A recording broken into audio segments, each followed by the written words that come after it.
Most students never sound natural in IELTS speaking. They overthink, they use unnatural and basic vocabulary, or they speak in a robotic way with no energy or stress.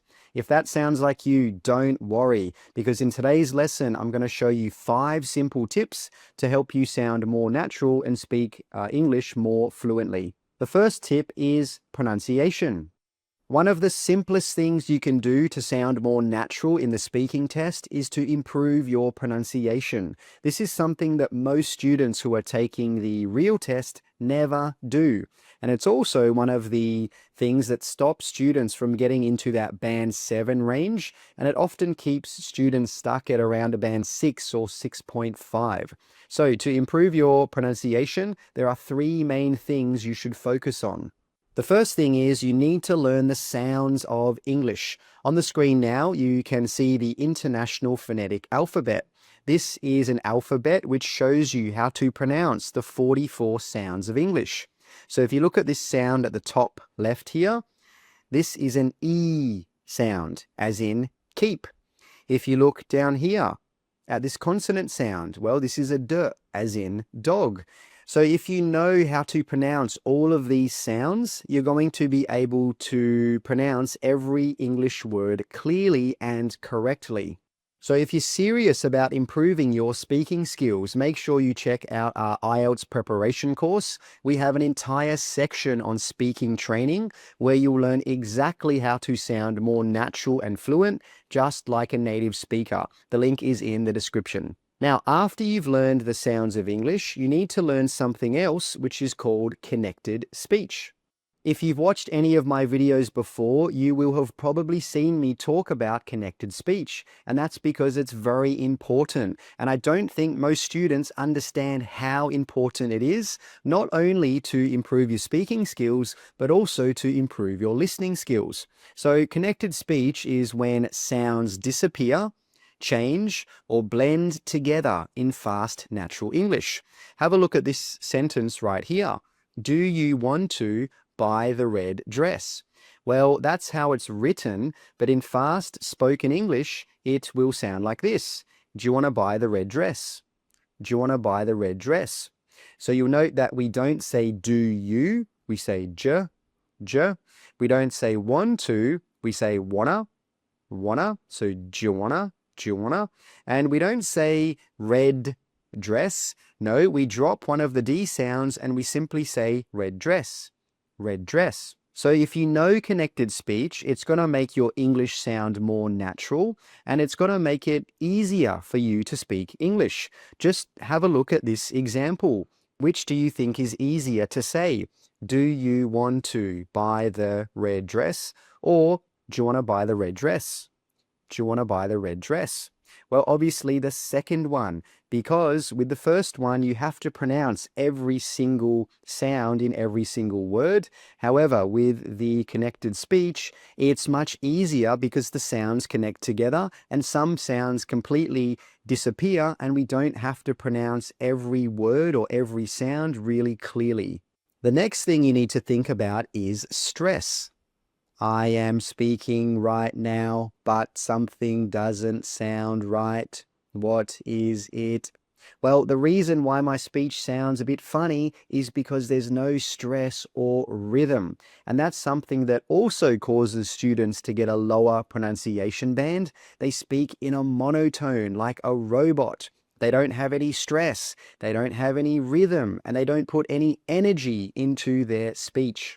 So what is stress? Well, stress is the part of a word or a sentence that is said louder or longer to make it more noticeable.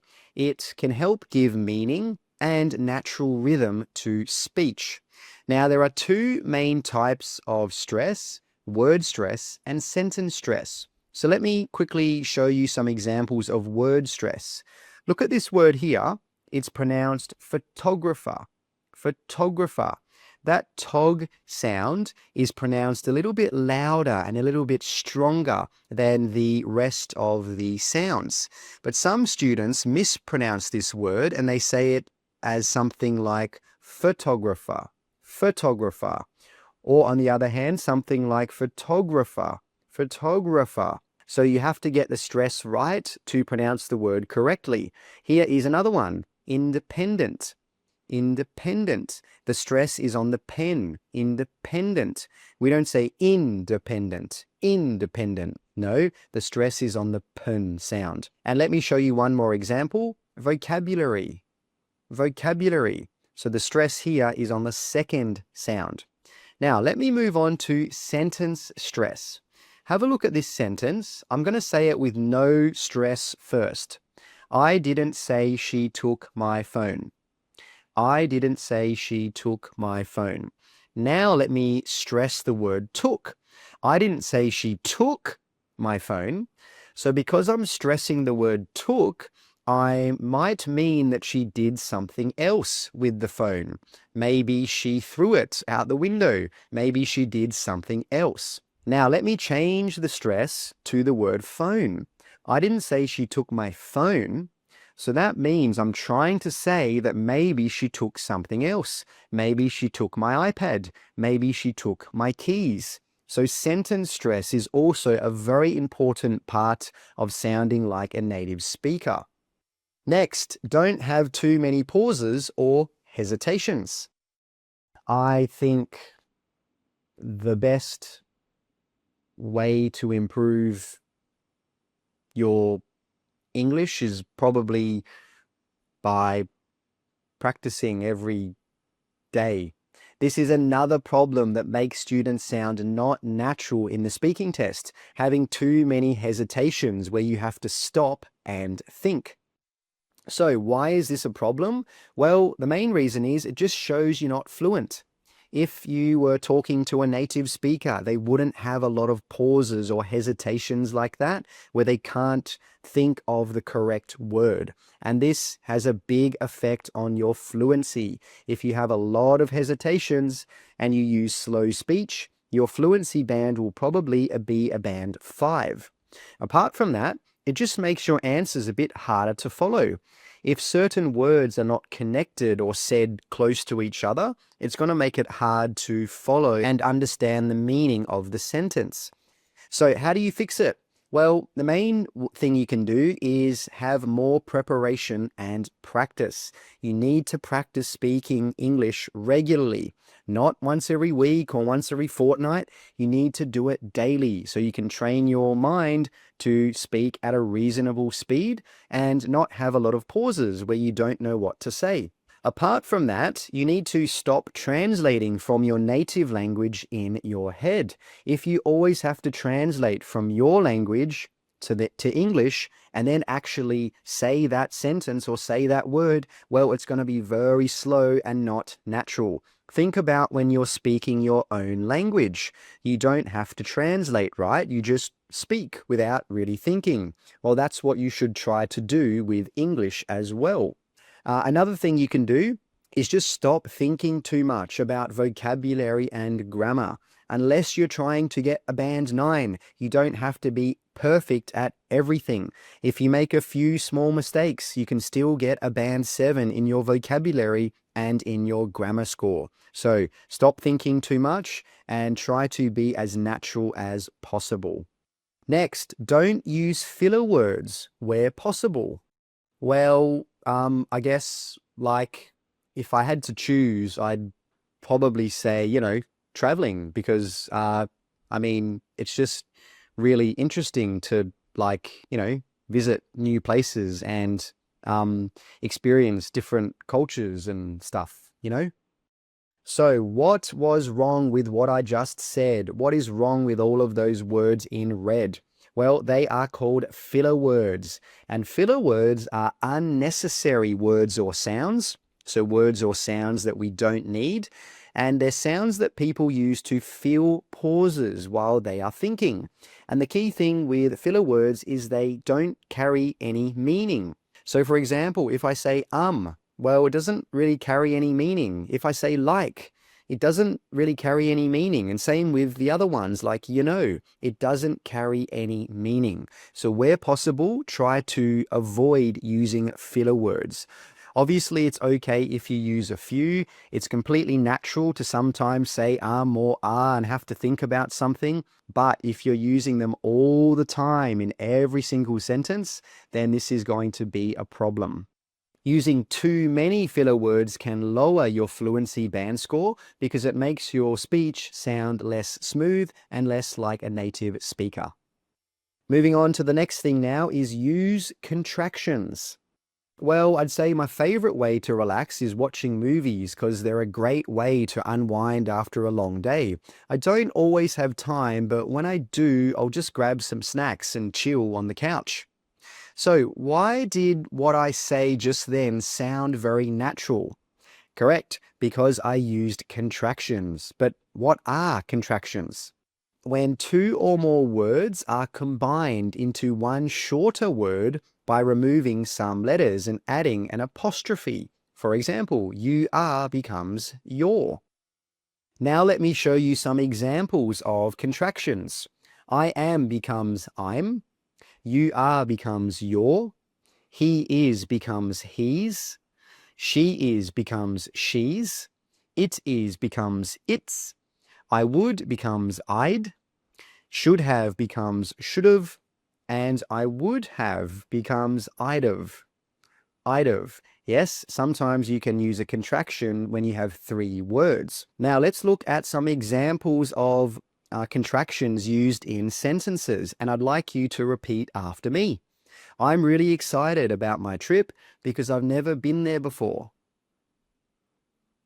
Moving on to the next one. She's been studying a lot, so she'll probably do well. And moving on to the last one. I haven't started working yet, but I wouldn't mind getting a part-time job. So make sure you use contractions in the speaking test. It's going to make you sound much more natural. Next, use some idioms. I was really nervous about my IELTS speaking test, but in the end, it was a piece of cake, and I passed with flying colors. Well, hold on. Why am I talking about cake when I'm talking about the IELTS speaking test? Well, piece of cake and pass with flying colors, they are examples of idioms. So what are idioms? They are phrases that have a meaning that is different from the individual words in the phrase. They are used in everyday English to make speech more natural and expressive and interesting. So when it comes to the IELTS speaking test, you should be using idioms because it makes your speaking sound more natural. But you should not be using them in every single sentence. If you use too many, this could sound unnatural and it could make you sound not like a native speaker. Now, let me show you 5 common idioms you can use in IELTS speaking. The first one is once in a blue moon. This means something that happens very rarely. For example, I usually cook at home, but once in a blue moon, I eat at a fancy restaurant. So this simply means I normally cook at home, but very rarely, maybe once every 6 months, I eat at a fancy restaurant.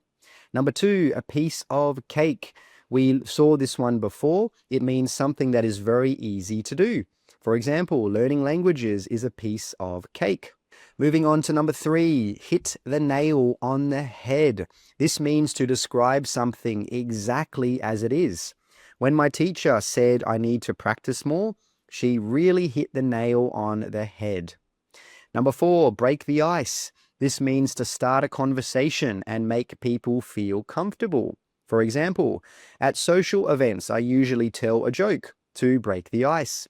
So this simply means I usually tell a joke just to start a conversation and to make people feel a bit more relaxed. And finally, moving on to number 5, on the same page. This means to agree with someone or to have the same understanding. For example, before starting the project, we discussed our ideas to make sure we were on the same page. The next thing you can do to sound more natural is to use discourse markers. Let's pretend someone says to you, what I mean is. What will they say next? What will they talk about next? Well, they're probably going to explain something or give you details about something. What about this one? In the beginning.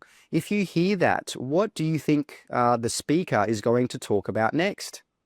Correct. They're going to talk about the start. They're going to tell you maybe what the first thing was. But wait, how do you know that? Well, you know that because these things here are called discourse markers.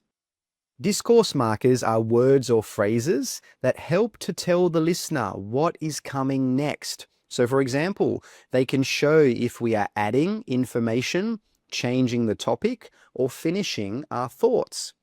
Here are some examples. In conclusion, well, if you hear this, you know that the person is going to start finishing up what they're saying. As I mentioned earlier, well, you know that the person's going to talk about what they said before. If someone says an example is, well, you know they're going to give you an example.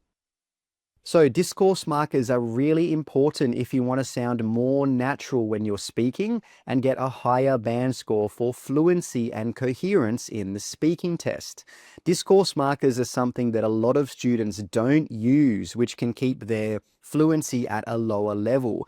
In our IELTS preparation course, we talk all about discourse markers in the speaking training section. So if you're interested, check out the link in the description below.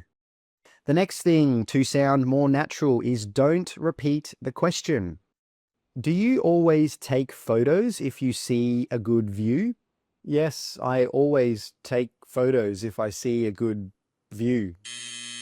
That's exactly what you don't want to do in the speaking test. Whenever possible, try not to repeat the question that the examiner asks you because it's not showing your English ability. Anyone can repeat a question, but not anyone can give a high-level answer. So instead of repeating the question, let's look at two things that you can do instead. The first thing you can do is paraphrase. This simply means saying the same thing in a different way using your own words. So for example, let's pretend the question is, what do you do in your free time? Well, a bad answer or a bad start to the question would be, in my free time, I, You're just repeating the question. A better way would be, if I'm lucky enough to get any leisure time, I generally, So instead of saying in my free time, we've said if I'm lucky enough to get any leisure time. Leisure time is another way to say free time. Now, the second thing you can do is just answer directly. You can start your answer immediately without repeating the question. So let's pretend the question is, do you prefer eating out or cooking at home? Well, a bad answer would be, I prefer cooking at home, because you're just repeating the question. So instead, you could say something like this: cooking my own meals, as it's healthier and more cost effective. So we've answered the question straight away. We've said, I prefer cooking my own meals, but you'll note there that we haven't just repeated cooking at home. We have paraphrased cooking at home. So for this answer, we have used a combination of paraphrasing and answering directly. Now, if you want to improve your vocabulary for speaking and increase your band score, check out this video right here. Thanks for watching. Keep studying hard. Take care and see you next time.